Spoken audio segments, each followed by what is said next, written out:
Hello guys, welcome back to my YouTube channel SK study away of success. मैं हूं आपका educator Shivam Mishra और यहाँ पे कक्षा 10वीं का कंप्यूटर। जी हाँ, नीतीश सर जो आपको है वो क्लास 12 का संभाल रहे हैं। हम यहाँ पे कक्षा 10वीं का लेके आए, कंप्यूटर सब्जेक्ट का है।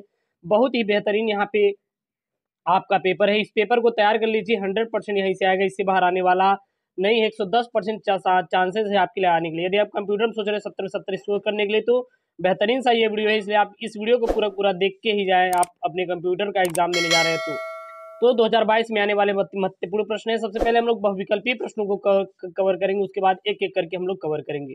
तो बहुविकल्पीय प्रश्न में सबसे पहला प्रश्न है, बुलियन बीज गणित में ए प्लस बी का मान होता है। बुलियन बीज गणित में ए प्लस बी का मान क्या होता है? ए बी, ए या फिर ए प्लस बी। तो बुलियन बीज गणित में ए प्लस बी का जो मान होता है वो आपका क्या होता है? ए, यानी कि राइट आंसर जो आया हो जाएगा वो आपका सी हो जाएगा। ठीक है ना? तो बुलियन बीज गणित में ए प्लस बी का मान क्या होता है? आपका ए होता है। ये चीज याद रखेंगे, राइट आंसर आपका सी हो जाएगा। अगला यहाँ पे प्रश्न है, प्रश्न क्या है? निम्न में से कौन सा गेट यूनिवर्सल गेट है? निम्न में से कौन सा गेट आपका यूनिवर्सल गेट है? And gate, nor gate, not या फिर और। तो निम्न में से कौन सा गेट आपका यूनिवर्सल गेट है? तो वो आपका नॉर जो गेट है या आपका यूनिवर्सल गेट है। काफी इंपॉर्टेंट है आपके लिए, बोर्ड के लिए, इसलिए आप इसको तैयार कर लीजिए। निम्न में से कौन सा गेट यूनिवर्सल गेट है? तो याद रखना, जो यूनिवर्सल गेट होता है वो आपका नॉर होता है। नॉर क्या होता है? एक यूनिवर्सल गेट है। और इसकी पीडीएफ के लिए आप हमारा टेलीग्राम चैनल एसके स्टडी को सब्सक्राइब करिए। एसके स्टडी पर इसका मैं पीडीएफ डाल दूंगा, आप वहां से जाके इसका जो पीडीएफ है जाके डाउनलोड करके आप अपना तैयार कर लीजिएगा। इनके में से कौन सा गेट यूनिवर्सल गेट है? तो नॉर गेट जो होता है आपका यूनिवर्सल गेट है। क्लियर है? अगला यहाँ पे प्रश्न है, प्रश्न क्या है? निम्न में से कौन सा बुलियन फंक्शन नहीं है? निम्न में से कौन सा बुलियन फंक्शन नहीं है? एंड, और, नॉट या फिर फॉर। तो निम्न में से कौन सा बुलियन फंक्शन नहीं है? तो आपका जो फॉर होता है यह बुलियन फंक्शन नहीं है। बुलियन फंक्शन कौन सा नहीं है? फॉर जो है बुलियन फंक्शन नहीं है। काफी इंपॉर्टेंट है आपके यूपी बोर्ड के लिए, इसलिए आप इसको तैयार करके जाइएगा। आप 70 में 70 टारगेट कीजिए कि मुझे सर 70 में 70 लेके आना है, तो आपको लेके ही आना है। एक ही टारगेट होना चाहिए, वो आपको 70 में 70 कैच करने का। तो आप तीनों बहुविकल्पी फिर से आप रिवाइज कर लीजिए। बुलियन बीजगणित में ए प्लस बी का मान क्या होता है? तो ए होता है। याद रखना, बुलियन बीजगणित में ए प्लस बी का मान क्या होता है? ए होता है। फिर से अगला प्रश्न, निम्नलिखित में से कौन सा गेट यूनिवर्सल गेट है? तो जो यूनिवर्सल गेट होता है वो आपका जो नॉर होता है, यह आपका यूनिवर्सल गेट है। अगला प्रश्न यहाँ पे, निम्नलिखित में से कौन सा बुलियन फंक्शन नहीं है? एंड, और, नॉट या फिर फॉर। तो आपका जो फॉर होता है यह बुलियन फंक्शन नहीं होता। बुलियन फंक्शन कौन सा नहीं होता? फॉर जो होता है बुलियन फंक्शन नहीं होता। काफी आईएमपी वाला प्रश्न है और ये इंपॉर्टेंट है आपके बोर्ड परीक्षा के लिए, इसलिए आप इसको तैयार कर लीजिए। अगला यहाँ पे प्रश्न है, निम्नलिखित में से कौन सा सबस्क्रिप्ट नहीं हो सकता? निम्नलिखित में से कौन सा सबस्क्रिप्ट नहीं हो सकता? उसको यहाँ पे लिखना है। काफी इंपॉर्टेंट प्रश्न है ये। यहाँ पे है शून्य, धन पूर्णांक, अस्थिर बिंदु संख्या या फिर ऋण पूर्णांक। तो जो आपका ऋण पूर्णांक होता है यह नहीं होता। अगला यहाँ पे प्रश्न है, प्रश्न क्या है? लाइनक्स में इंसर्ट मोड से कमांड मोड में जाने के लिए किस कुंजी का प्रयोग होता है? जो लाइनक्स होता है उसमें इंसर्ट मोड से किस में जाते हैं हम लोग? कमांड मोड में जाते हैं। तो इसके लिए कौन सा हम कुंजी उपयोग करते हैं? INS, ESC या फिर टैब या फिर इंटर। तो लाइनक्स में इंसर्ट मोड से कमांड मोड में अगर आपको जाने के लिए हम लोग ESC कुंजी का प्रयोग करते हैं। लाइनक्स में इंसर्ट मोड से कमांड मोड में जाने के लिए किस कुंजी का उपयोग किया जाता है? ESC कुंजी का उपयोग किया जाता है। काफी इंपॉर्टेंट है, जो कि यूपी बोर्ड एग्जाम 28 मार्च को पेपर में यहीं से आएगा। इससे बाहर आपका एक भी पेपर में प्रश्न आने वाला नहीं है, इसलिए आप इसको तैयार कर लीजिए। 100% श्योर है यहाँ से प्रश्न बनेगा। अगला यहाँ पे प्रश्न है, प्रश्न क्या है?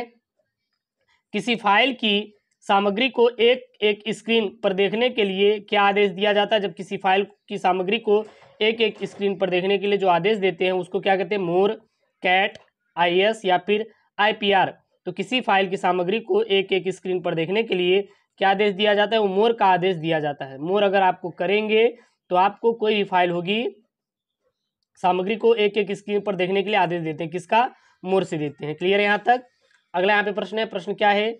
एक एरे की nवीं संख्या, एक एरे की nवीं लोकेशन का इंडेक्स नंबर क्या होगा? एक एरे की nवीं लोकेशन का इंडेक्स नंबर क्या होगा? n होगा, n-1 होगा, n+1 होगा या फिर 2n होगा। तो एक एरे की nवीं लोकेशन का इंडेक्स जो नंबर होगा वो n-1 होगा। तो एक एरे की nवीं लोकेशन का इंडेक्स नंबर क्या होगा? तो याद रखिएगा n-1 होगा, जो कि आपके लिए काफ़ी इंपॉर्टेंट है। आपके यूपी बोर्ड एग्जाम में इससे बाहर आने वाला नहीं है। जी हाँ, 70 में 70 आपका पूरा नंबर स्कोर करवाएंगे। चैनल को प्लीज़ सब्सक्राइब करें। प्लीज़ आपसे यह रिक्वेस्ट करते हैं कि आप प्लीज़ चैनल को सब्सक्राइब करिए, शेयर करिए अपने दोस्तों के साथ वीडियोस को। जितना हो सके आप अपने दोस्तों को बोलिए कि सर का चैनल है, SKM स्टडी चैनल है, जिस पर स्पेशल तैयारी कराई जा रही है। पूरी कक्षा 10वीं की 12वीं की जमकर बोर्ड की तैयारी करवा रहे हैं। आप जाके चैनल को सब्सक्राइब करें, और आपको सब्सक्राइब करना है। मैं आशा करता हूं कि आप सभी लोग चैनल को जरूर सपोर्ट करेंगे और चैनल को सब्सक्राइब करेंगे। यहाँ पे अति लघु उत्तरीय प्रश्न है। प्रश्न क्या है? किसी स्ट्रिंग की लंबाई कैसे ज्ञात की जाती है? कोई अगर स्ट्रिंग है, उसकी लंबाई अगर आपको ज्ञात करनी है तो कैसे ज्ञात करेंगे? तो किसी स्ट्रिंग की लंबाई स्ट्रिंग किसे स्ट्रिंग फंक्शन से ज्ञात की जाती है। यार ना, किसी भी स्ट्रिंग की लंबाई कैसे ज्ञात की जाती है? किसी भी स्ट्रिंग की लंबाई स्ट्रिंग फंक्शन से ज्ञात किया जाता है। काफी IMP वाला प्रश्न है, आपके बोर्ड परीक्षा में इससे बाहर एक भी नहीं आएगा। आप देख लीजिएगा, इस बात की 100% guarantee SKM study YouTube channel देता है। आप लिख कर ले लीजिए, इससे बाहर एक भी प्रश्न आने वाला नहीं है। तो किसी स्ट्रिंग की लंबाई कैसे ज्ञात की जाती है? किसी भी स्ट्रिंग की लंबाई स्ट्रिंग फंक्शन से ज्ञात किया जाता है। अगला प्रश्न है, आइडेंटिफायर क्या होते हैं? जो आइडेंटिफायर होते हैं वो क्या होते हैं? तो प्रोग्राम में प्रयुक्त किए जाने वाले विभिन्न वेरिएबल। अभी इसको मैंने मॉडल पेपर में भी आता, यूपी बोर्ड ने जो जारी किया था उसमें पूछा गया था। ये आइडेंटिफायर क्या होता है? प्रोग्राम में प्रयुक्त किए जाने वाले विभिन्न वेरिएबल, ऑब्जेक्ट और क्लास, फंक्शन, एरे आदि को पृथक करने हेतु अलग अलग नाम दिए जाते हैं। इन्हीं नामों को आइडेंटिफायर के नाम से जाना जाता है। तो आइडेंटिफायर क्या होता है? याद रखना, प्रोग्राम में प्रयुक्त किए जाने वाले विभिन्न variable, object, class, function, array आदि को पृथक करने हेतु अलग अलग नाम दिए जाते हैं। इन्हीं नामों को ही आइडेंटिफायर के नाम से जाना जाता है। काफी आपके लिए IMP वाला प्रश्न है, इससे बाहर आपका एक भी प्रश्न आने वाला नहीं है यूपी बोर्ड एग्जाम में, इसलिए इस IMP वाले प्रश्न को जरूर से जरूर तैयार कर लें। अगला प्रश्न यहाँ पे, LSI क्या है? LSI क्या है? इसे कहाँ प्रयोग करते हैं? तो LSI का पूरा नाम होता है large scale integration. Large scale integration जो होता है, LSI का पूरा नाम होता है। इस तकनीकी का प्रयोग करके हजारों ट्रांजिस्टर को एकल सिलिकॉन सेमी कंडक्टर माइक्रोचिप में जोड़ा जाता है। यार ना, LSI का पूरा नाम लार्ज स्केल इंटीग्रेशन है।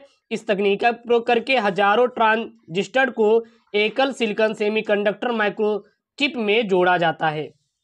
अगला प्रश्न यहाँ पे, DMP के बारे में बताइए। DMP के बारे में बताइए। DMP क्या होता है? तो DMP का पूरा नाम डिजिटल मीडिया प्लेयर होता है। DMP का पूरा नाम डिजिटल मीडिया प्लेयर होता है। यह एक एंटरटेनमेंट यानी कि एंटरटेनमेंट उपभोक्ता डिवाइस है। DAPM का पूरा नाम क्या होता है? डिजिटल मीडिया प्लेयर, जिसको क्या कहते हैं? एक एंटरटेनमेंट उपभोक्ता का डिवाइस होता है। तो ये आपके लिए कंप्यूटर का पेपर, इसको तैयार कर लीजिए। इससे बाहर अगर आया तो आपके फूंक देना कि यहाँ पे, ठीक है ना।